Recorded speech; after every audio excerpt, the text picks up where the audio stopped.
మూసా గారిని మనం స్మరించుకుంటున్నాము. సార్ చేసిన పనులు ఆల్రెడీ చెప్పారు సార్ వాళ్ళు.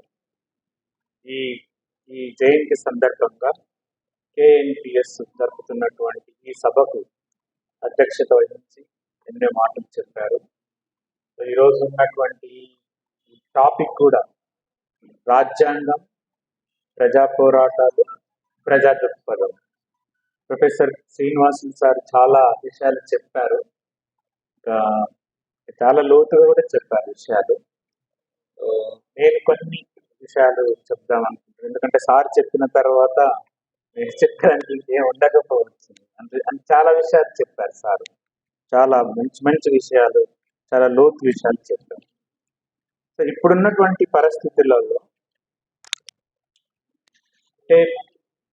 భారత రాజ్యాంగం, ప్రజా పోరాటాలు, ప్రజా దృక్పథం.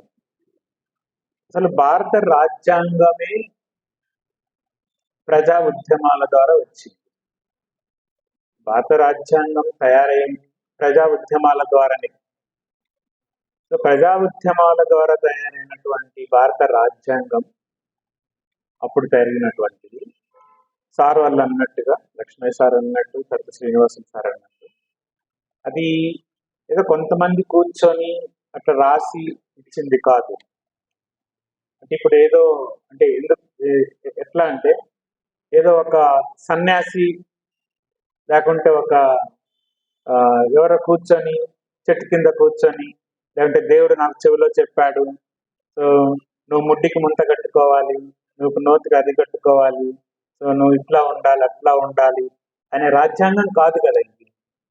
అంటే ఆ రాజ్యాంగానికి వ్యతిరేకంగా, అంటే మనుధర్మ శాస్త్రానికి వ్యతిరేకంగా ప్రజా ఉద్యమాల ద్వారా నిర్మితమైనటువంటి భారత రాజ్యాంగం. అలాంటి భారత రాజ్యాంగం ఈరోజు కొంతమందికి మరి ప్రజా ఉద్యమాలను అణిచివేస్తుంది కదా రాజ్యాంగం. ప్రజా ఉద్యమాల ద్వారా వచ్చినటువంటి రాజ్యాంగం ప్రజా ఉద్యమాలను అణిచివేస్తుంది కదా. మరి ఇది ఎందుకు అని ఒక పక్క ఉంటే, ఏ ప్రజా ఉద్యమాల ద్వారా అయితే ఈ భారత రాజ్యాంగం వచ్చిందో అదే ప్రజలు దానిలో ఉన్నటువంటి సార్లు చెప్పినట్టు హక్కులు, చాలా హక్కులు ఇచ్చారు మన భారత రాజ్యాంగం. ఆ హక్కులు ఇంకా మేము పొందలేదు, చాలా హక్కులు ఉన్నాయి. అంటే కొంతమంది ఏంటి ఆస్తి హక్కు మాత్రమే తీసుకుంటున్నారు. సరే, అది ఒక దృక్పథం అనుకున్నప్పుడు, ప్రజా దృక్పథంలో భారత రాజ్యాంగం ఇచ్చినటువంటి హక్కులు ఇంకా నాకు చేరలేదు, ఇంకా నాకు అవి I am not able to realise them, అంటే అవి నేను వాటిని ఇంకా పొందలేదు. అంటే అనుకున్నప్పుడు నేను ఇంకా పోరాటం చెయ్యాలి కదా, నేను పోరాటం చేస్తే భారత రాజ్యాంగం నన్ను అణిచివేస్తుంది కదా అనేది అటుపక్కతే, ఆ హక్కులను సాధించుకోవడానికి కొన్ని పోరాటాలు ఇప్పుడు ఉన్నాయి, జరుగుతాయి. ఇప్పుడు KNPS లాంటివి పాతపల్లిలో, సార్ ఇప్పుడే చెప్పారు, పాతపల్లిలో కానీ ఇక్కడ చాలా జరుగుతా ఉంది. ఏ హక్కులైతే మీరు అడుగుతున్నారో అవి మీకు హక్కులు కాదు, అవి మీకు ఒక బాధ్యతలు మాత్రమే మేము ఇచ్చింది. మనుధర్మశాస్త్రంలో మీకున్నది ఒక బాధ్యతలు మాత్రమే, మీకు అక్కడ హక్కులు లేవు. కాదు, భారత రాజ్యాంగం మాకు హక్కులు ఇచ్చింది, ఆ హక్కుల కోసం మేము కాపాడుతున్నామంటే మీకు హక్కులు కాదు, మీకు డ్యూటీస్ మీకు డ్యూటీస్, మీకంటే ఇది మీరు నిర్వర్తించాలి, ఇది చేయాలి, పనులు చేయాలి, హక్కులు కాదు అనేది ఒక పక్క. అంటే ఈ రెండుటిని మధ్యలో అంటే రెండు దృక్పథాలు ఉన్నాయి. భారత రాజ్యాంగం ప్రజల ద్వారా వచ్చిన ప్రజా ఉద్యమాల ద్వారా వచ్చిందే ప్రజలు అణచివేస్తున్నది ఒకటి అనుకుంటే, ఏ హక్కుల ద్వారా అయితే ఏ హక్కుల కోసం అయితే ప్రజా ఉద్యమాలు అడుగుతున్నాయో అసలు అవన్నీ హక్కులు కాదు, మీకు అది డ్యూటీస్ అనేది ఇంకొక వాదం మనుధర్మ శాస్త్రాన్ని తీసుకురావడానికి. అంటే ఈ రెండు వాదాలలో ఉన్నటువంటి బ్రాడ్గా అనుకున్నప్పుడు కాన్స్టిట్యూషన్ రాజ్యాంగాన్ని ఎట్లా అర్థం చేసుకోవాలనేది చాలా, దానికి నైజం అని అన్నాడు సారు, మన శ్రీనివాసులు సారు. ఆ నైజం అంటే మొరాలిటీ అనేది ఉంటుంది, దాన్ని కూడా కొంతమంది క్వశ్చన్ చేస్తున్నారు. సరే, వాటన్నిటిలోకి మనము వెళ్ళనక్కర్లేదు, కానీ అంటే సార్ చెప్పారు కాబట్టి నేను వెళ్ళను. ఒక వ్యవస్థను మనం నిర్మించుకున్నప్పుడు వ్యక్తి వ్యవస్థ ఇద్దరు కావాలి. వ్యక్తి లేకుండా వ్యవస్థ, వ్యవస్థ లేకుండా మళ్ళీ వ్యక్తి, రెండు ఇద్దరు కావాలి. భారత రాజ్యాంగంలో ఇప్పుడు కొంతమంది ఆర్గ్యూ చేస్తున్నారు, సార్ దానికి కూడా ఆన్సర్ చెప్పారు. వ్యక్తులకు వ్యక్తి విధంగా ఉంది ఇది. సో ఇది ఆస్తి హక్కు, తర్వాత ఈ హక్కు ఆ హక్కులు ఉన్నది. సామాజికంగా సామూహికంగా ఇది పనికిరాదు అనేది ఒక వాదన. మళ్ళీ ఇట్లా ఇన్ని వాదనలను ఎందుకు ఇప్పుడు తీసుకురావాలి అంటే ఇప్పుడున్నటువంటి పరిస్థితులలో, ఈ పరిస్థితులలో ఒక ఎంపీ ఉత్తరప్రదేశ్ నుంచి ఎందుకు ఈ రాజ్యాంగం ఇంత డిబేటబుల్ అయిపోయింది అనే దానికి ఆమె ఏమన్నదంటే, నిన్నటి వరకు మా చెప్పులు కుట్టి, ఇది ఆమె అన్న మాటలు, ఉత్తరప్రదేశ్లో ఒక ఎంపీ అన్న మాటలు, నిన్నటి వరకు మా చెప్పులు కుట్టి ఈరోజు మా పక్కన కూర్చుంటుంటే మేము ఎట్లా ఒప్పుకుంటాము అని అన్నారు. అంటే ఏ కాన్స్టిట్యూషన్ అయితే నీకు పవర్ ఇచ్చిందో, ఏ కాన్స్టిట్యూషన్ ద్వారా అయితే మీరు ఒక ఎంపీ అయ్యారో, అదే కాన్స్టిట్యూషన్ వేరే వాళ్ళకు కూడా ఇస్తుంది పవర్. కానీ ఆ పవర్ అనేది వేరే వాళ్ళకు రాకూడదు అనేది ఉద్దేశం, అంతే కదా. అంటే నీకు ఏ పవర్ అయితే కాన్స్టిట్యూషన్ ఇచ్చిందో, అంటే నీకు నమ్మితే, నిజంగా అనుకుంటే, కాదు నేను అప్పర్ కాస్ట్ కాబట్టి నాకు పవర్ వచ్చింది, నేను మనుధర్మ శాస్త్రం ప్రకారం నేను ఒక ఎంపీ అయ్యానని అనుకుంటే నీ అహంకారం అలా అనిపిస్తుంది. నిన్నటి వారు చెప్పులు కుట్టినవాడు నా దగ్గర కూర్చుంటున్నాడు ఏంటి, నేను ఎట్లా కూర్చుంటాను, వీళ్ళందరినీ ఎల్లగొట్టాలి ఇక్కడి నుంచి, వీళ్ళందరినీ ఎక్కడ నుంచి ఎల్లగొట్టాలనేది ఆమె పద్ధతి కదా. ఆమె మాట్లాడింది, చాలా పెద్ద డిబేట్ కూడా జరిగింది, మనందరికీ తెలుసు, చాలా సోషల్ మీడియాలో కూడా జరిగింది. అంటే హక్కులు సాధించుకోవటంలో ప్రజా ఉద్యమాలు ముందుకు వెళ్తున్న తరుణంలో కొంతమంది హక్కులు పొందుతున్నారు, కానీ ఆ పొందటము అనేది అందరికి కాకూడదు అనేది, అవి కొందరికి మాత్రమే ఉండాలనే ఒక డిబేట్లో చాలా మంది దాన్ని సమర్థించాలా, దాన్ని లేకపోతే వ్యతిరేకించాలా. ప్రజలు మాత్రం చాలా క్లియర్ గానే ఉన్నారు, ప్రజలు మాత్రం చాలా క్లియర్. కొంతమంది మేధావులు ఎట్లా చేసినారో, ప్రజలు మాకు హక్కులు కావాలి, మేము ఇంకా హక్కులను పొందుకోలేదు, మా హక్కులు మాకు పొందుకోలేదు అనేది. లెజిస్లేచరు, జ్యుడిషియరీ, ఈ మూడు అంగాలు ఉన్నప్పుడు ఎక్కువ లెజిస్లేచర్, సరే జ్యుడిషియరీ ఎట్లా తయారైంది, ఈ మూడు భాగాలు కూడా బూర్జువాలకే సపోర్ట్ చేస్తున్నాయి, అందువల్ల ఈ కాన్స్టిట్యూషన్ మనకు పనికిరాదు అని అనుకున్నప్పుడు, లెజిస్లేచర్లో కొన్ని చట్టాలు చేసినప్పుడు ఆ చట్టాలకి కొంతమంది ఇప్పుడిప్పుడే వస్తున్నటువంటి ఓబీసీ లాంటి వాళ్ళు, మొన్నటి వరకు అడుగుతున్నటువంటి ఉమెన్ రిజర్వేషన్స్, అంటే ఇంకా కొన్ని ట్రైబల్ గ్రూప్స్ ఆ చట్టసభలలోకి రావటానికి ప్రయత్నిస్తున్న కాలంలో, అంటే చట్టాలు తయారు చేయటంలో మేము కూడా ఉంటాము అని వస్తున్నటువంటి ఈ సందర్భంలో మీరు కాన్స్టిట్యూషన్ పనికిరాదు, ఈ కాన్స్టిట్యూషన్ మనకు వద్దు అని అనటము ఎంతవరకు సమంజసం? ప్రజా ఉద్యమాల దృక్పథంతోనే అడుగుతున్నారు, ప్రజలే అడుగుతున్నారు. మేము ఇప్పుడిప్పుడే కాన్స్టిట్యూషన్కు సార్ అన్నట్టు దానికి ప్రామాణికం ఏంటి? డెమోక్రసీ, ప్రజాస్వామ్యంలో కాన్స్టిట్యూషన్ చాలా ఇంపార్టెంట్. కాన్స్టిట్యూషన్ అనేది, రాజ్యాంగం అనేది డెమోక్రసీని తగ్గించడానికి కాదు కదా, పెంచాలి. డెమోక్రటైజేషన్ అనేది జరగాలి. ఆ డెమోక్రటైజేషన్ అని జరిగేటప్పుడు ఏ గ్రూప్స్ అయితే, ఏ ఏ కమ్యూనిటీస్ అయితే ఇంతవరకు రాలేదో అనేటివి వాళ్ళు ఇప్పుడు ప్రయత్నం చేస్తున్నారు కొన్ని రావటానికి. ఈ ప్రయత్నంలోనే మీరు కాన్స్టిట్యూషన్ వద్దు, కాన్స్టిట్యూషన్ మనకొద్దు, ఒక నేషన్ కావాలి, ఒకటే ఓటు, ఒకటే ఎలక్షన్స్ కావాలి అనటం ఎంతవరకు సమంజసం? ప్రజా దృక్పథంలోనే అడుగుతున్నాం. ప్రజా ఉద్యమాలు, సరే ప్రజా ఉద్యమాలను ఎట్లా అణిచివేస్తున్నాయి? ప్రజా ఉద్యమాలకు ఉన్నటువంటి ప్రక్రియ అది వేరుగా ఉంటుంది. దాంట్లో ప్రజా ఉద్యమాలు జరుగుతున్నాయి, జరగట్లేదని కాదు. కానీ ఇప్పుడిప్పుడే ఈ దళితులు, ఆదివాసీలు, ఓబీసీలు అనుకున్నటువంటి ఎడ్యుకేషన్, విద్యకు దూరం చేయబడ్డారు.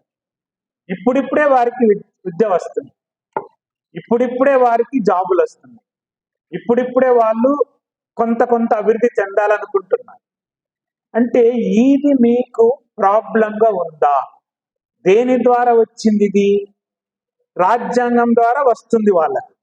అంటే ఈ రాజ్యాంగమే వీళ్ళకి ఇస్తుంది కాబట్టి ఆ రాజ్యాంగాన్ని తీసేస్తే వీళ్ళకి ఏది రాదు కదా అనేది ఒక పక్క అయితే, అంటే వాళ్ళు వాళ్ళ వాళ్ళ ఆలోచన విధానం చూడండి. ఏ రాజ్యాంగం అయితే వీళ్ళకు పవర్స్ ఇస్తున్నది, అంటే ఉన్న కొన్ని పవర్స్ లేవని అంతే ఇస్తున్నారని కాదు, కానీ అంటే వాళ్ళు ఏమంటారు, రాజ్యాంగం ద్వారానే ఒక ఎస్టీ ఉమెన్ ప్రెసిడెంట్ అయింది, కానీ ఆమెనే గుడిలోకి రానిలేదు కదా, అలాంటప్పుడు ఈ కాన్స్టిట్యూషన్ ఎందుకు అనేది ఒక పక్కన అడుగుతుంది. అంటే సమంజసమే అది కూడా. సరే, కాన్స్టిట్యూషన్ ద్వారా అయినా ఆమెనే మీరు గుడిలోకి రానియట్లేదు, ఒక ట్రైబల్ కాబట్టి, అంటే ఒక వేరే కాబట్టి రానియట్లేదు, ఒక ఉమెన్ అనో లేకుంటే ట్రైబల్ అని గుడిలోకి రానియట్లేదు, ఆదివాసీ లేకుంటే ఉమెన్ అని కూడా రానియట్లేదు. అది రానియట్లేదు కదా, అందువల్ల ఈ కాన్స్టిట్యూషన్ మనకెందుకు, కాన్స్టిట్యూషనే అనేది ఒక అర్థం. సరే, ఒక పక్కనేంటి, కాన్స్టిట్యూషన్ ఇచ్చిన రైట్ వల్ల ఆమె ప్రెసిడెంట్ అయింది కదా, అంతవరకన్నా మాకు ఈరోజు అక్కడ కూర్చోగలుగుతుంది కదా, అర్థమవుతుందా? కాన్స్టిట్యూషన్ వల్లనే ఆమె ప్రెసిడెంట్ అయింది, లేకుంటే ఒకడు ఎంపీ అయ్యాడు, మావాడు ఒక ఆర్థిక మంత్రి అయ్యాడు. నోనో, ఇవన్నీ బూర్జువా బుద్ధులు, ఇవన్నీ మనకు వద్దు, కాన్స్టిట్యూషన్ మనకు అనేది. అంటే ఎప్పుడైతే నేను కొంత దగ్గరికి పవర్, ఏదన్నా కాన్స్టిట్యూషన్ అంటే ఏంటి, హక్కులు అంటే ఏంటి, తర్వాత ఈ ఎగ్జిక్యూటివ్ లో జాబ్స్, ఏదైనా చిన్న జాబ్స్ అయినా, ఒక ప్రొఫెసర్షిప్, ఒక ఐఏఎస్, ఏదైనా ఈవెన్ స్కూల్ టీచర్ అయినా కానీ ఇప్పుడిప్పుడే నాకు పొందుతున్నా, నాకు ఇప్పుడే వస్తుంది, నా పిల్లలకు నాకు వస్తుంది. అంటే నో, మీరు అట్లా వద్దు, మీరు అవన్నీ చేయకూడదు, మీరేం చేయాలి, చెప్పులు కుట్టుకోవాలి, నేత నేయాలి, లేకుంటే కమ్మలు కాయం చేసుకోవాలా, ఇన్ని చేసుకోవాలా, వ్యవసాయం చేసుకోవాలా, మాకు జీతగాండ్లుగా ఉండాలి, మీరు అదే కదా, మీ వృత్తులు అవే కదా, మీ వృత్తులు అవే చేయాలి అన్నటము ఎంత సమంజసం? ఇది చాలా, అంటే అనుకున్నప్పుడు సార్ చాలా విషయాలు చెప్పారు. ఆయన్ని మనకు అంటే సామాజిక ఉద్యమము ద్వారా వచ్చినటువంటి ఒక రాజ్యాంగము, ఆ ఉద్యమాల కొనసాగింపుగా నేను ఉద్యమాలు చేస్తే కుల వ్యతిరేక పోరాటమే అనుకుందాం, కుల వ్యతిరేక పోరాటం, లేదంటే ఒక హక్కులు కావాలని పోరాటం, ఉమెన్కు హక్కులు కావాలని పోరాటం. సరే, ఆస్తి హక్కునే కాన్సన్ట్రేట్ చేసుకొని రాజ్యాంగాన్ని వద్దనటం అది వేరే విషయం, అది ఒకటి. అదే హక్కు ద్వారా సరే మీరు 70s లో మరి భూ సవరణ చట్టాలు వచ్చాయి, ఎంతమందికి భూమి ఇచ్చారు మాకు, మేము ఫైట్ చేసుకోవాల్సి వచ్చింది, మళ్ళా అదే కాన్స్టిట్యూషన్ బేస్ చేసుకొని మేము ఫైట్ చేయాల్సి వచ్చింది. భూమి హక్కు, ఓకే, ఆస్తి హక్కు, దాన్ని కాన్స్టిట్యూషన్ కాపాడుతుంది, సో దానివల్ల ఇది కాన్స్టిట్యూషన్ మన పనికిరాదని అనుకున్నామా? లేకుంటే నాకు ఆస్తి లేదు, పొలాలు లేవు, ఇండస్ట్రీ లేదు, కానీ నాకు అదే కాన్స్టిట్యూషన్ ద్వారా చిన్న జాబ్ వస్తుంది కదా, స్కూల్లోకి నా పిల్లల్ని పంపుకోగలుగుతున్నాను కదా, ఏదో కొంత చేసుకోగలుగుతున్నాను కదా, మరి నువ్వు కాన్స్టిట్యూషన్ వద్దంటే మరి ఎట్లా పోవాలి అంటే ప్రజలను మభ్యపెట్టడానికి ఇలాగ చేస్తున్నారా? ప్రజలు ఎంతో ముందుకు వెళ్ళాలనుకున్నప్పుడు కాన్స్టిట్యూషన్ మీద మాకు నమ్మకమే లేదు అని మీరు ఎలా చెప్తారు? అది ప్రజలు చెప్పాలి కదా. ఇప్పుడు ఒక వ్యక్తి చెట్టు కింద కూర్చొని రాసిన కాన్స్టిట్యూషన్ దేవుడు నాకు చెప్పాడు, పలాని వాళ్ళు పలాని ఇలా చేయాలని ఆ కాన్స్టిట్యూషన్ ద్వారా నువ్వు అనుకున్నప్పుడు అది నీకు సమంజసమేమో, కానీ ప్రజలను అనుకోవటం లేదు కదా. ప్రజలకు ఈరోజు మాకు తిండి కావాలి, మాకు బట్టలు కావాలి, ఇల్లు కావాలి. ఈ రోజు కూడా అదే అడుగుతున్నారు కదా. మాకు బట్టలు కావాలి, ఇల్లు కావాలి, ఉద్యోగం కావాలి, ఎడ్యుకేషన్ కావాలి. మరి వీటిని ఎవరి ద్వారా తెచ్చుకోవాలా? మేము ఇవి కూడా అడగవద్దా? అంటే ఇదేమో అడిగితే ఇది బూర్జువా కాన్స్టిట్యూషన్ మీరు అడగొద్దు అంటే మరి ఎట్లా, ఏం చేయాలి? ఓకే, ఉద్యమం ద్వారానే వెళ్తున్నాం. మేమేమి కూర్చొని మాట్లాడుకోవట్లేదు, ఉద్యమం ద్వారానే అడుగుతున్నాం. మరి మీరు కాన్స్టిట్యూషన్ మాకు పనికిరాదు, మనకు వద్దు, దాంట్లో కూడా కొన్ని మంచి ఉన్నాయి, కొన్ని చెడ్డవి ఉన్నాయి అంటే మంచి చెడ్డలను ఎప్పుడైతే మీరు అంటున్నారో అక్కడే కొంత తేడా ఉంది అనిపిస్తుంది. కాన్స్టిట్యూషన్ అంత మంచిదని అంబేద్కర్ కూడా చెప్పలేదు, కాన్స్టిట్యూషన్ అంతా చెడ్డదని ఆయన కూడా చెప్పలేదు. కొన్ని వేల సంవత్సరాల నుంచి ఈ దేశంలో అట్టడుగులో ఉన్నటువంటి ఏ జాతులైతే ఉన్నాయో వాటికి కొన్ని హక్కులు కొన్ని కావాలి, కొన్ని మినిమం. దాని ద్వారా వాళ్ళు పొందుకోవాలి, కాన్స్టిట్యూషన్ ద్వారా పొందుకోవాలి. మీరు ఇచ్చినటువంటి ఒక విలేజ్ లో ఉంటాడు మామూలుగా, ఏదైనా నా బర్రెనో నాకు ఏదైనా దొంగిలించాడు అనుకో, లేకుంటే నా వైఫ్ను ఎవరైనా కొట్టాడు అనుకో, నేను ఎక్కడికి వెళ్ళాలి? ఆ విలేజ్ హెడ్ ఉంటాడు కదా, ఏమంటారు సార్, సర్పంచ్, లేకపోతే ఒక దొర దగ్గరికి వెళ్ళాలి.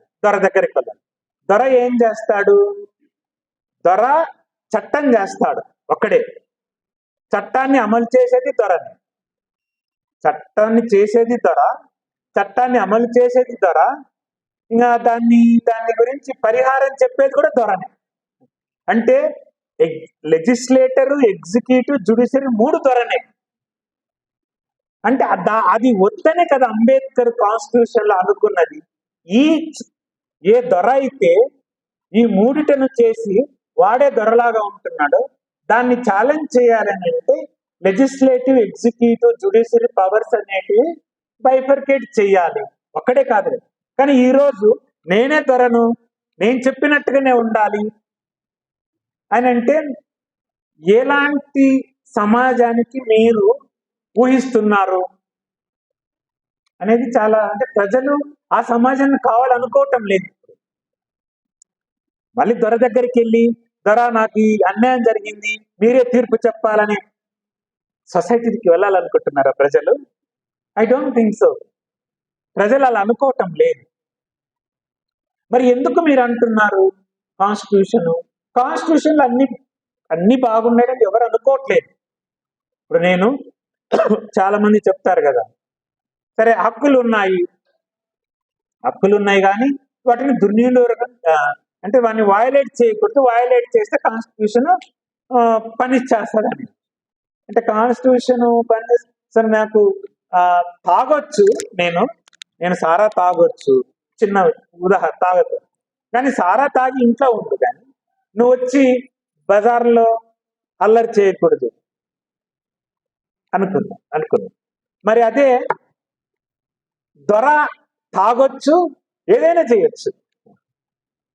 అంటే కాన్స్టిట్యూషన్, రాజ్యాంగము ఉన్నప్పుడు నీకు హక్కులు ఇచ్చినప్పుడు, నాకు హక్కులు ఇచ్చినప్పుడు పొందటంలో, వాటిని అనుభవించటంలో, అంటే ఎక్స్పీరియన్స్ కావటంలో తేడాలు ఉన్నాయి కదా. ఈ తేడాలన్నిటిని మర్చిపోయి మనకి కాన్స్టిట్యూషన్ ఇది బూర్జువా లేకుంటే ఇది వాళ్ళది వద్దనుకున్నప్పుడు మరి ఏం కావాలి? నువ్వు బూర్జువా కాన్స్టిట్యూషన్ అంటున్నావు, సరే, వీళ్ళేమో అసలు కాన్స్టిట్యూషనే వద్దంటున్నారు. మనుధర్మ శాస్త్రం కావాలి, ఈ రాజ్యాంగం వద్దు. ఎందుకు వద్దంటున్నారు వాళ్ళు? ఇదిగో దళితులంతా, ఆడవాళ్ళంతా, లేకుంటే వీళ్ళు ట్రైబల్స్, ఆదిమ జాతులంతా హక్కులు అడుగుతున్నారు, మాకు ఆస్తులు అడుగుతున్నారు, మా పిల్లల్ని పెళ్లి చేసుకోవాలనుకుంటున్నారు, మా దగ్గర కూర్చుంటున్నారు. ఇదా అంటే దీని ద్వారా నువ్వు కాన్స్టిట్యూషన్ వద్దని ఒక్కడంటే, అసలు కాన్స్టిట్యూషన్ మనకేమి ఇవ్వలేదని అంటే ఎక్కడికి వెళ్ళాలా మనం? అంటే కులం కులంగానే ఉండాలి, కులాలు కులాలుగానే ఉండాలి. అంటే ఎట్లా అంటే పరిష్కారము, ఉద్యమం కావాలి. ప్రజలు ఏమనుకుంటున్నారు అనేది, ప్రజలు ఏమనుకుంటున్నారు, ఈమె ఉంది, ఇది అనుకున్నాం. నాకు ట్రాక్టర్ గవర్నమెంట్ ఇచ్చింది, నాకు. ఎందుకు ఇచ్చింది? ఒక ఎస్సీ కాబట్టి ఇచ్చింది. ఆ ఎస్సీ అనేది ఎవరు రికగ్నైజ్ చేశారు? రాజ్యాంగం రికగ్నైజ్ చేసింది, రాజ్యాంగం ద్వారా తెచ్చింది. ఆ రాజ్యాంగం ద్వారా తెచ్చుకున్న హక్కును నువ్వు ఎస్సీ కాబట్టి నీకు ట్రాక్టర్ ఉండకూడదంటే ఏ కాన్స్టిట్యూషన్ చెప్తుంది నీకు? ఆ కాన్స్టిట్యూషన్ ఇప్పుడు కావాలి. అంటే ఇంత వైరుధ్యాలుగా ఉన్నటువంటి వాటిల్లోనే అంబేద్కర్ సార్ చెప్పినట్టుగానే ఈటను పోవాలి అంటే కాన్స్టిట్యూషన్, ఈ రాజ్యాంగం, ఇప్పుడున్నటువంటి రాజ్యాంగం మనకు అవసరం. కొద్దిగా అదేదో రెవల్యూషనైజ్ చేస్తుందనేది కాదు, అదేదో మొత్తము దేశాన్ని అంతా మారుస్తుందని ఆయన కూడా అనుకోలేదు. నేనే ఈ రాజ్యాంగము ఇక్కడ ఇది పనికి రాకపోతే నేనే దీన్ని కాల్ చేస్తాను, ఫస్ట్ ఉంటానని అన్నాడు ఆయన. అదొకటి. ఇంకొక వాదం కూడా ఉంది, అది కూడా చూడండి సార్. ఏంటంటే మీరు రాజ్యాంగం ద్వారా ఇవన్నీ పొందుతున్నారు కదా, పొంది మీరు ఏమైనా చేశారా మళ్ళీ దేశానికి అని అడుగుతున్నారు వాళ్ళు.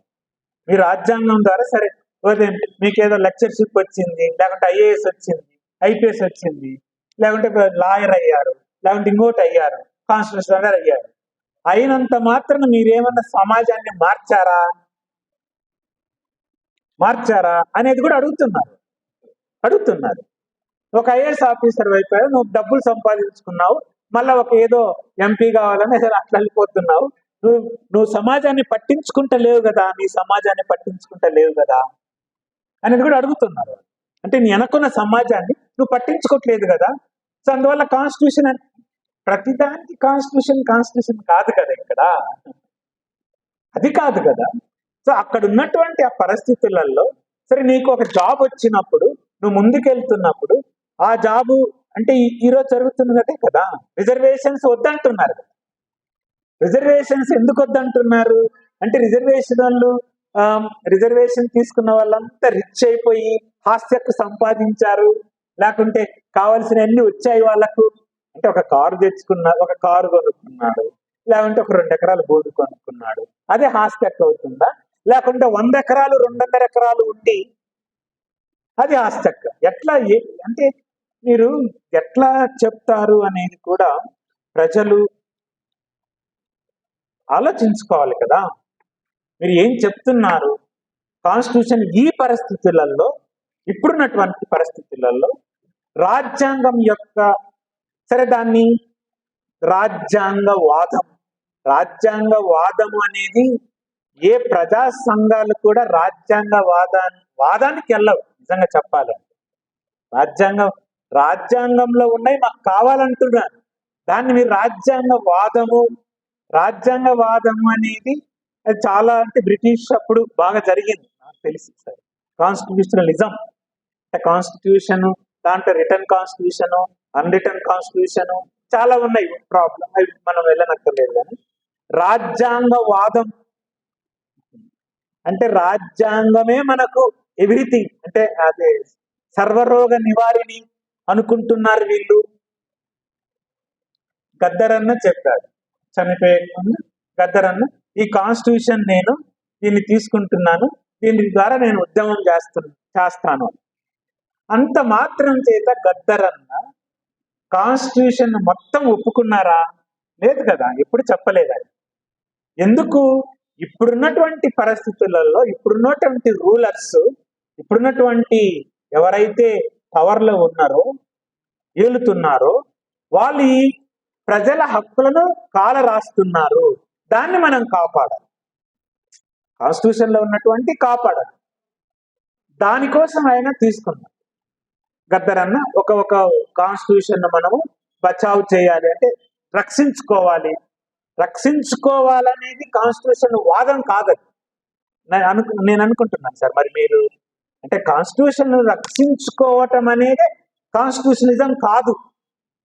I don't think so. అది రక్షించుకోవటం అనేది రాజ్యాంగవాదం అవుతుందా? కాదు కదా. మరి 1970s 75, 77లో ఎమర్జెన్సీ పెట్టారు. అప్పుడు సివిల్ రైట్స్ యాక్ట్స్, అవన్నీ civil rights, political rights acts అన్ని నలిఫై చేయబడ్డాయి. ఇప్పుడు సివిల్ రైట్స్ మూవ్మెంట్ వచ్చింది. అరెస్ట్ చేయటము, అవి చేయటం, ఇవన్నీ మూవ్మెంట్స్ వచ్చాయి. సివిల్ రైట్స్ మూవ్మెంట్స్ వచ్చాయి. దేని బేసిస్ కొని? కాన్స్టిట్యూషన్. అప్పుడు సివిల్ రైట్స్ మూవ్మెంట్స్ వల్లనే కాన్స్టిట్యూషన్ కు ఉన్నటువంటి పవర్ ద్వారా విత్ ఇన్ 2 years లోనే తను ఎమర్జెన్సీని విత్డ్రా చేసుకోగలిగింది. అదే కాన్స్టిట్యూషన్ లేకపోయిందంటే చేసుకుంటున్నా బాగుండేది కదా. ఆమెకు కూడా ఎమర్జెన్సీ చక్కగా పెట్టుకుంటు కదా. ఇప్పుడు అదే కావాలనుకుంటున్నారు కదా వీళ్ళు. అసలు కాన్స్టిట్యూషన్ వద్దు అంటే ఒక ఎమర్జెన్సీ లాగా పెట్టుకోవాలి అంటే కాన్స్టిట్యూషన్ ఉండకూడదు. ఏ కాన్స్టిట్యూషన్ ద్వారా అయితే మనం హక్కులు తెచ్చుకున్నామో హక్కుల ద్వారానే సివిల్ రైట్స్, దళిత ఉద్యమాలు, tribal movement, women movement, pigeon sir చెప్పాడు, పీజన్స్ మూవ్మెంట్, చాలా ఉద్యమాలు వచ్చాయి అదే కాన్స్టిట్యూషన్ ద్వారా. అది కాన్స్టిట్యూషన్ వాదం అవుతుందా? కాన్స్టిట్యూషన్ వాదానికి, ప్రజా ఉద్యమాలకి గీతను మీరు గీయకుండా ఆ ప్రజా ఉద్యమాలు రైట్స్ చదువుతున్నాయి కాబట్టి కాన్స్టిట్యూషన్ వాదం అవుతుందని ఎట్లా అంటారు? ఈరోజు ఎలక్టోరల్ బాండ్స్ వద్దన్నాయి కోర్టు. సరే, కోర్టులు కూడా ఎలా తీర్పులు చెప్తున్నాయి మనకు తెలుసు, ఎవరికి అనుగుణంగా చెప్తున్నాయో మనకు తెలుసు. కానీ ఎలక్టోరల్ బాండ్స్ అనేటివి ఇవి ప్రజాస్వామ్యానికి ఒక డెట్రిమెంటలు, పెద్ద ఇవి ఒక చంపపెట్టు, అడ్డుగోడలు అనేటివి ఒక కాన్స్టిట్యూషన్ ద్వారానే చెప్పింది కోర్టు, రాజ్యాంగం ద్వారానే చెప్పింది ప్రజాస్వామ్యానికి వడ్డు అని. చెప్పినప్పుడు మనం ఏమంటున్నాం? గుడ్, మంచిదే కదా అనుకుంటున్నాం కదా. అంటే దానికి మనం ఏం ఉద్యమం చేయలేదు. సరే, కోర్టు మంచిగానే చెప్పినాయి అని అనుకుంటున్నాం. అంటే అంత మాత్రం చేత ప్రజా ఉద్యమాలు, దళిత ఉద్యమాలు, లేకుంటే ఒక ఆదివాసి ఉద్యమాలు రాజ్యాంగ వాదంలో పడిపోయి రాజ్యాంగమే కావాలని అనుకుంటున్నట్ట? ఎట్లా అనుకుంది? అంటే రాజ్యాంగంలో ఉన్న హక్కులు కావాలనుకోవటము రాజ్యాంగవాదం అవుతుందా? రాజ్యాంగవాదం అంటే ఏమి? నా బ్రతుకుదేరు నాకు ముఖ్యం. ఇన్ని ఏళ్ళైనా కూడా ఇంకా ఇప్పటికి కూడా కొన్ని వేల సంవత్సరాల నుంచి పుట్టినటువంటి ఈ కులంలో ఇంకా నన్ను అలాగే చూస్తున్నారు కదా. మరి దాని నుంచి నేను బయటపడాలంటే నాకు ఏదో ఒకటి కావాలి.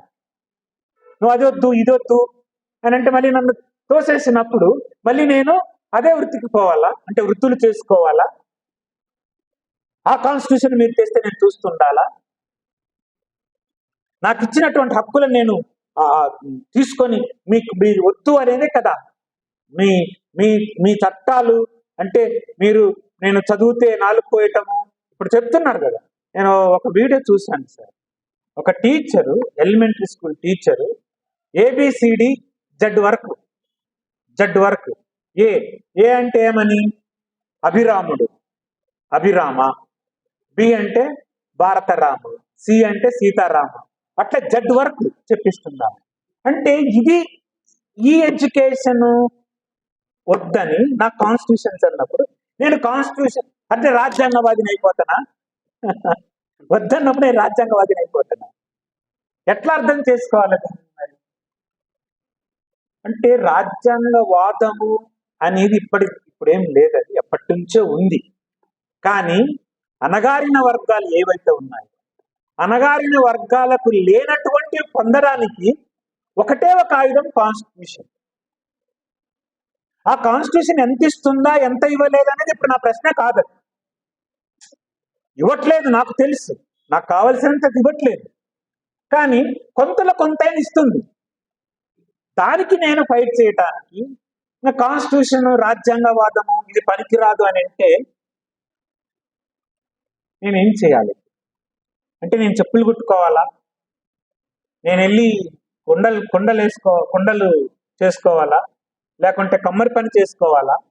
లేకుంటే ఏ పని ఉంటే ఆ పనులు చేసుకోవాలి. ఆ పనులు చేసుకోమని చాలా మంది ఇప్పుడు బహిరంగంగా అంటున్నారు కదా. అంటే దాన్ని వద్దనుకోవటంలో ప్రజా ఉద్యమాలు, నేను అనుకోవటము ప్రజా ఉద్యమాలను బలంగా నిర్మించాలి, ప్రజా ఉద్యమాలను ఇంకా బలంగా నిర్మించాలి.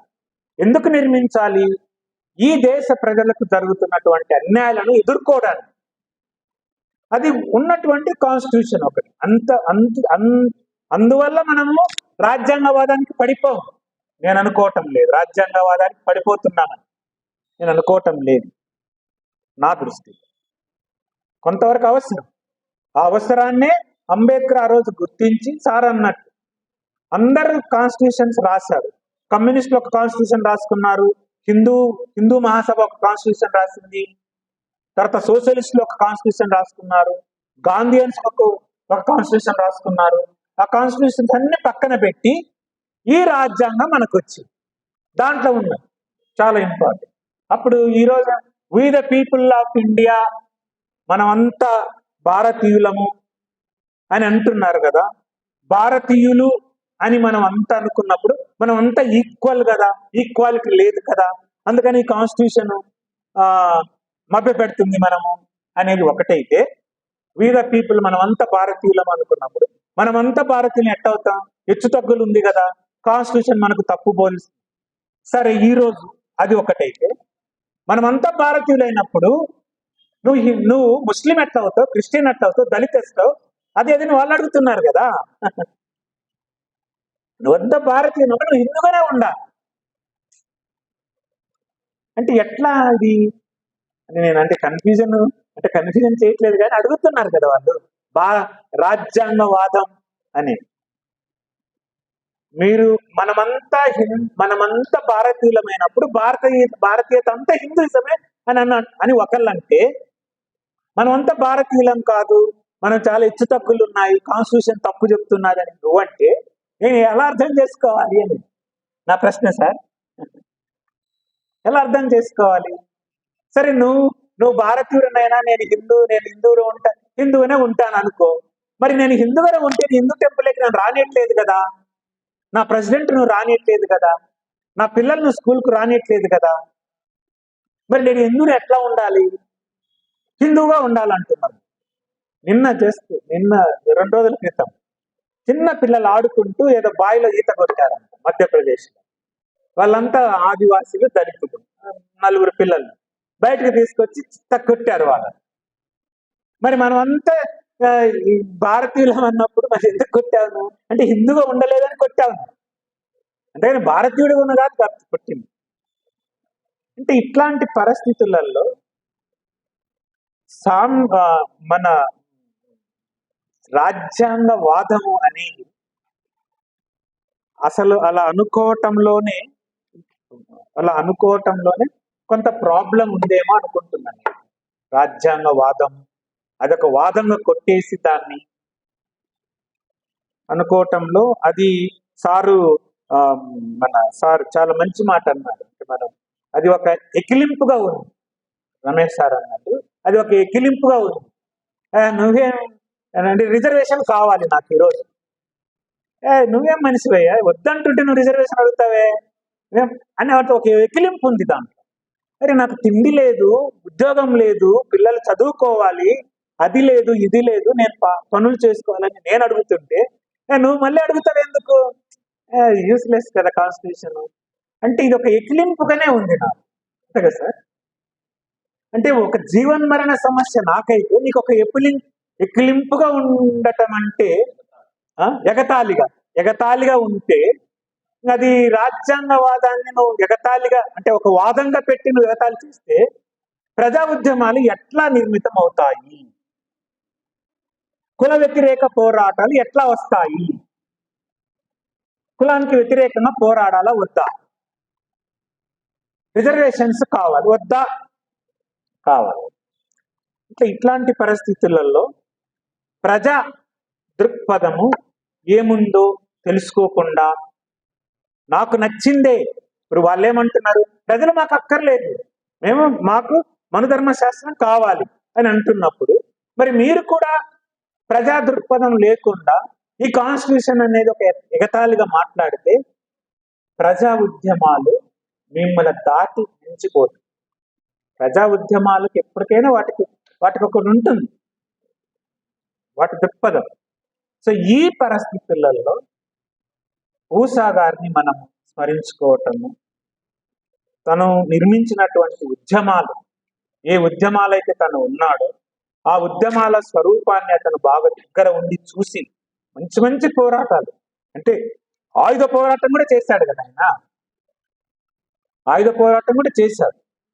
సో ఆ పోరాటాలన్నింటినీ చేసుకొని కాన్స్టిట్యూషన్ ద్వారా ఉన్నటువంటి ఎలా పొందాలి ఇప్పుడున్న పరిస్థితులలో అనేది ఊషా గారిని స్మరించుకోవటం, తన జన్మదినంగా కేఎన్కేఎస్ చేస్తున్నటువంటి కుల అసమానత పోరాట సమితి చేస్తున్నటువంటి ఈ యొక్క డిబేట్ను ముందుకు తీసుకెళ్లాలని, అంటే రాజ్యాంగవాదము, రాజ్యాంగవాదంలో మనల్ని ఎవరైతే నెట్టివేస్తున్నారో ఆ నెట్టివేతలో వాళ్ళు నెట్టివేసేదంతా మనం లేము నేను అనుకుంటున్నాను.